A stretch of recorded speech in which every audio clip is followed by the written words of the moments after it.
MNA doctor Aamir Liaquat Hussain Karachi में इंतकाल कर गए। उनके मुलाजिम जावेद ने मौत की तस्दीक कर दी।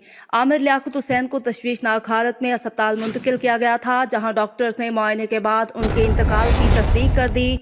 डॉक्टर्स का कहना है कि आमिर लियाकत हुसैन को जब अस्पताल लाया गया तो वो इंतकाल कर चुके थे।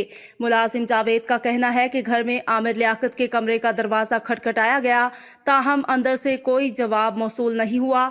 मुलाजमीन दरवाज़ा खोलकर अंदर गए तो वो बेहोश हालत में बिस्तर पर मौजूद थे।